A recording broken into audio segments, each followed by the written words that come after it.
especially with the fueling of these gas stations.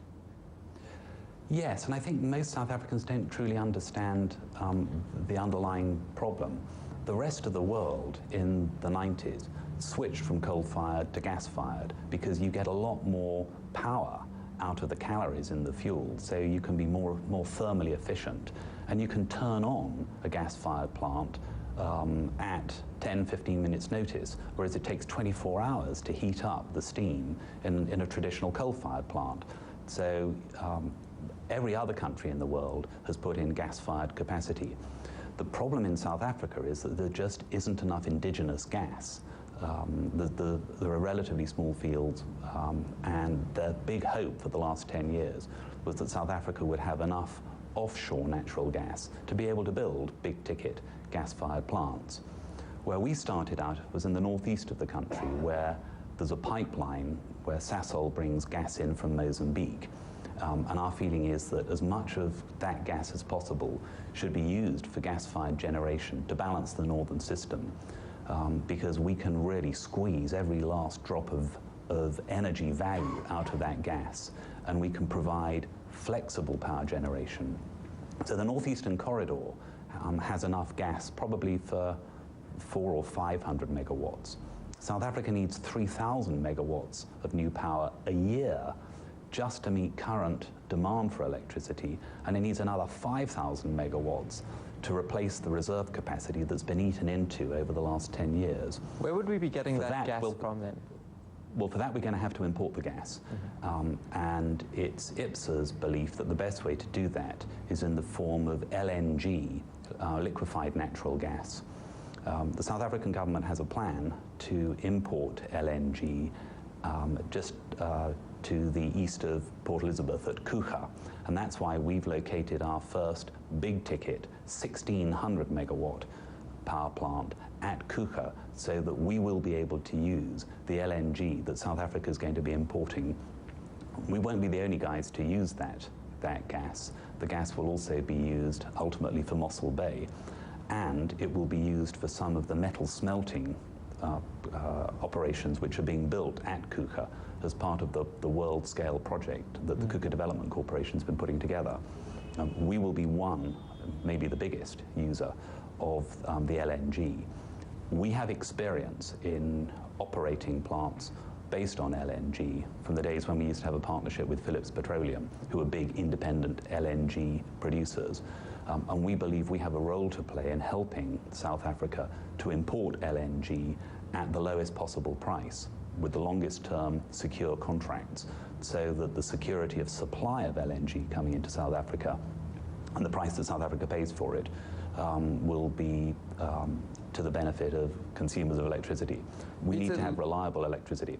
Looking at the plant that you're going to be putting into Kucha, you got 4 open cycle turbines from Avio Siemens, I believe it is, and you bought them on the grey market. What exactly is that?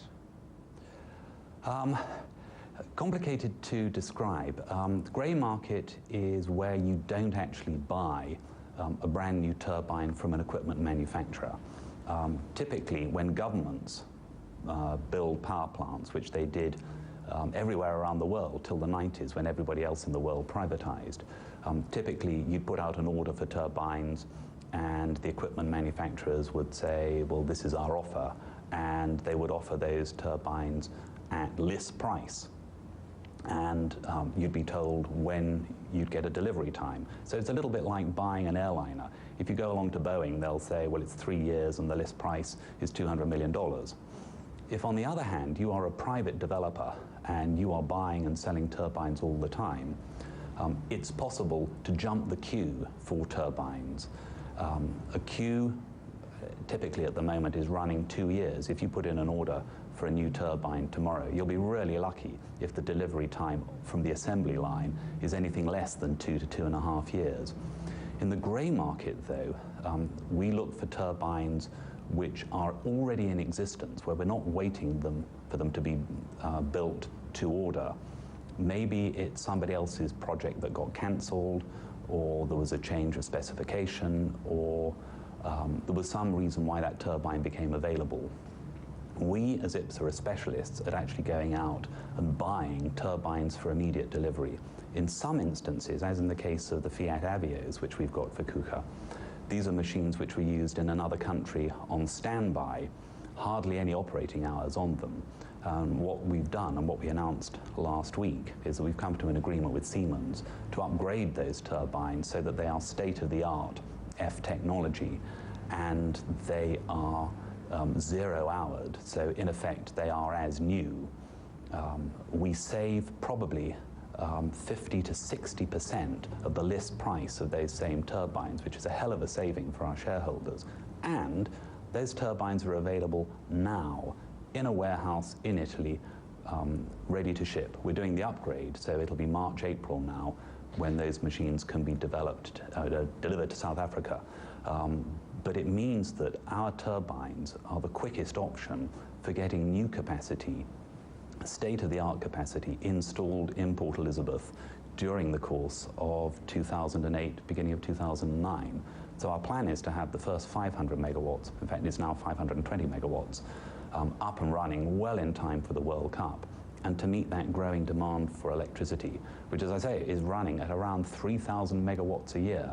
A lot of power capacity to build. Peter, just to close off with very quickly, looking at the stated intention of government to get 30% of power production into private hands by 2010, how much of that is likely to be IPSA? Our target is that we increase from around 2,000 megawatts, which is where we are at the moment. We have 500 megawatts under development at Eleftheni, as well as the 1,600 at KUKA.